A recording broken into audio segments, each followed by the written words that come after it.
Wow, this visit turned out to be an awesome history lesson. Not only animals and preservation, but also farm tools and tractors, old tractors. We just got to the Wild West Nature Park. Wildlife Nature Park. Now we are checking in, gonna check it out. Wildlife West Nature Park is a 122-acre enhanced zoo and entertainment venue located in Edgewood, New Mexico. You ready to go, Bellevue?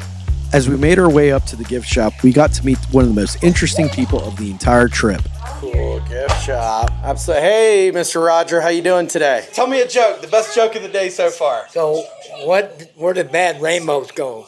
I'm Roger Alink. I'm the founder, director of this wildlife park.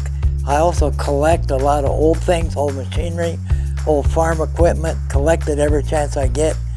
This old tractor kind of got new tires on it, so it's retired, but it's still working. Where do bad rainbows go? Don't know, tell me. To Prism. To Prism, the man with the jokes. So we're gonna take a look. We're gonna go inside the park. There's spider, aren't there? Yeah! Oh, that was a... Still got you.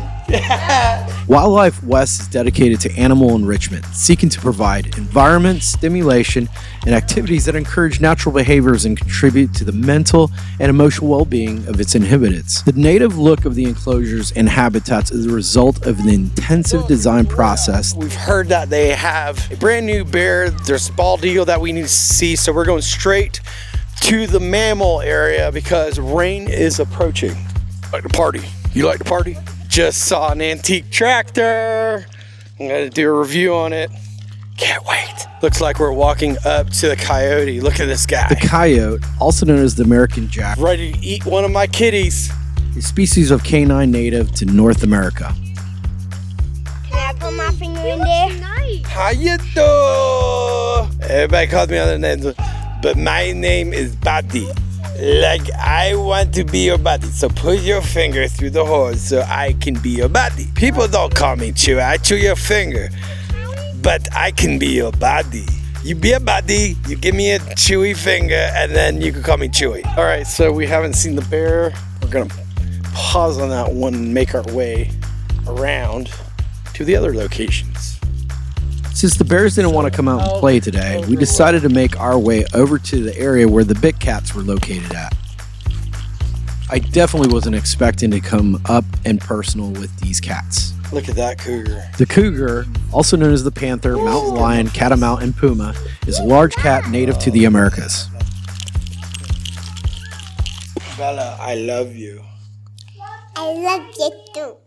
I love you too. I love you too. I love you too. I love you. I love you too. He's singing a song. I love you.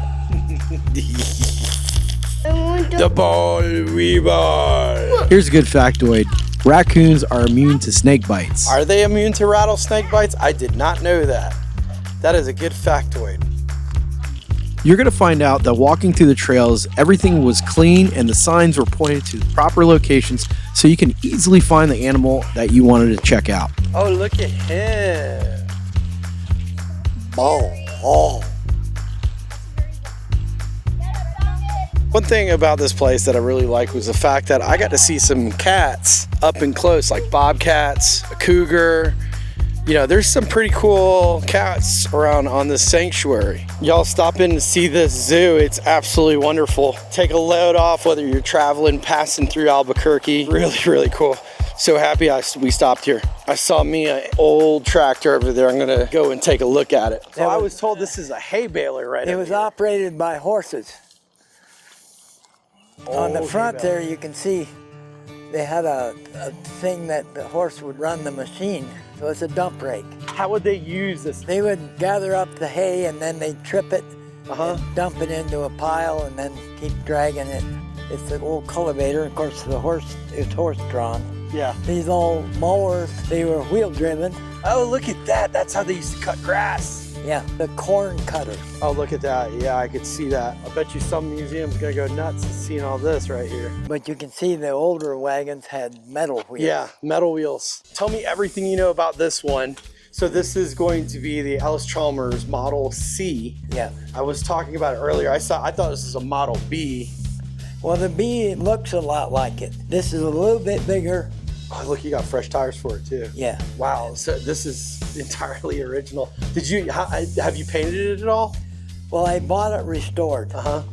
We had tractor shows here, and then I'll show you another thing that you didn't notice today probably, and that's a threshing machine and a seed cleaner. A seed cleaner and a threshing machine. So when they used to cut the grain, they put it into shocks. They were little bundles of grain, Yeah. different wheat and corn and different things, and they'd put them in shocks, and they'd be tied together. And then they'd come and haul them to these threshing machines. And nowadays in the old Midwest, they have threshing bees where they have all these old machines reenact that. Like in Menard, Kansas, they do that. Now, what's cool about this machine is it has different grates. Let me show you the grates.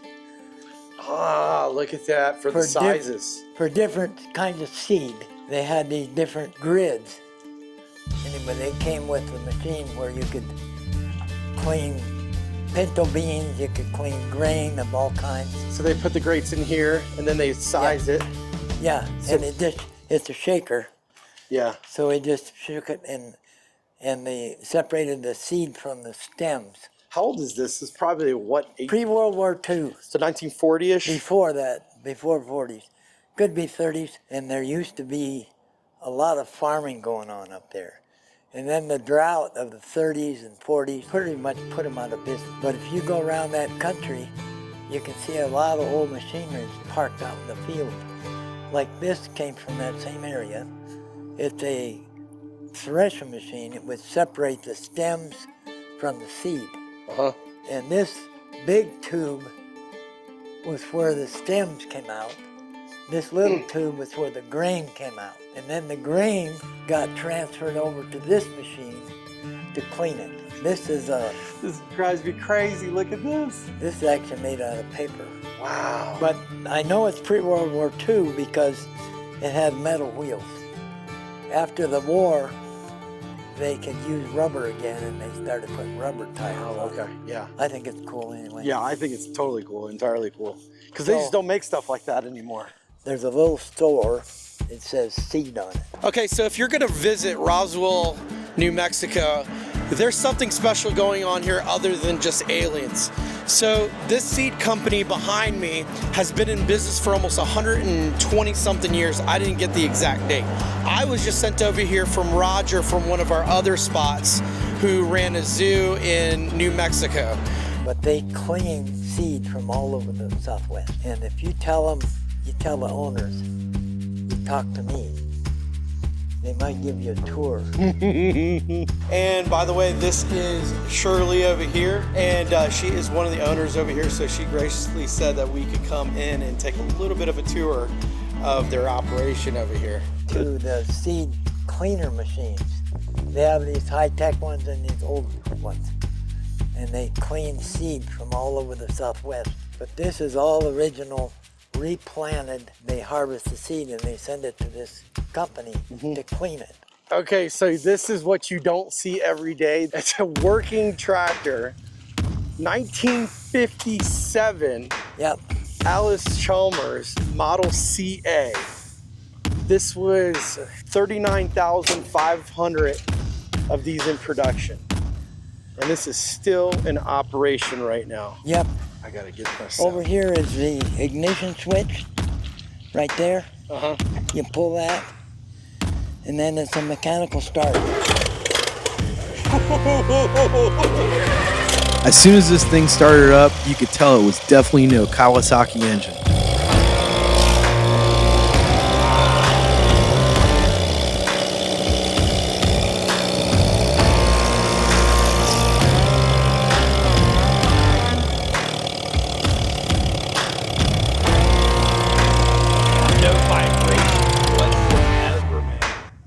Those are adjustable wheels. Okay. So you can loosen those up and turn that, and you can move the tires out. You can move the front end out too. Oh. Take those bolts out, and Yeah. you can make it wider for row crop. Wow, they don't make it like that anymore, do they? No, kind of. Alice Chalmers was a pioneer in a lot of things. They were kind of state of the art, wonderful in their day. Mm-hmm. They were top of the line. So this is probably 150 years old. Oh. Oh my gosh, I'm getting goosebumps already. The stories that seat can tell you. How do you drive a baby buggy? You tickle his toes. This is... And it had a special tool, a buggy tool. Look at this.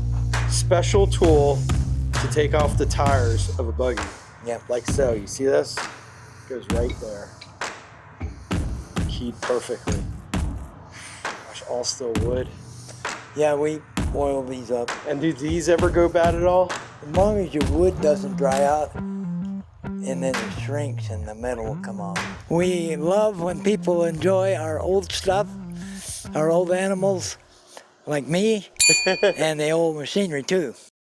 I want to thank Roger over here for taking care of me yesterday and letting us on his Harvest Host property. If you like the content you see, go ahead and hit the like and subscribe button.